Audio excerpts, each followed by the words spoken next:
Вон там, подожди, я это... Вот так, как он заслонять будет лицо.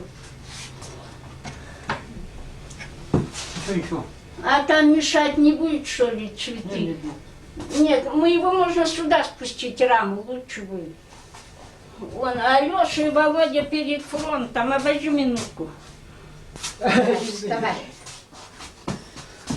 Встань вместе, стой. Вот и чикай ногу им туда, немножко вот так. А так хорошо будет карточкой видно. Алеша бедный, перед фронтом как раз повестку, он же грустный такой бедный старший, а это Володя, он другой фотографии.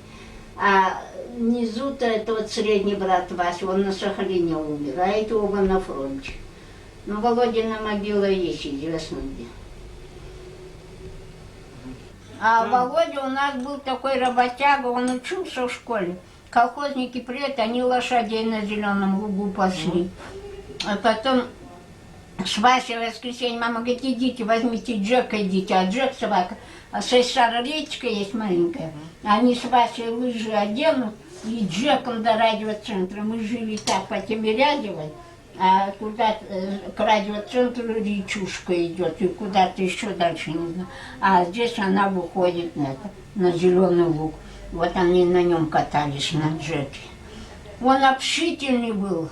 Любил он книги читать, Клавдия тоже. Если нашли хорошие книги, их кушать не позовешь. Тогда библиотека маленькая, одна была в городе, народ. Он у ребят всегда брал. Вот я хорошо помню, когда он читал книгу «Дети капитана Гранта», рассказывал на всю семью. Сидите, слушайте, сейчас я вам расскажу. И еще какую-то книгу. Он содержание кратенько рассказал. И Клавдию. Они услышали, мама захрапела, спит. Тетради в сторонку, достают книги и начинают читать художественную литературу. Это Володя и Клава. Они очень любили много читать, поэтому Клава всегда хорошо училась, и Володя учился хорошо.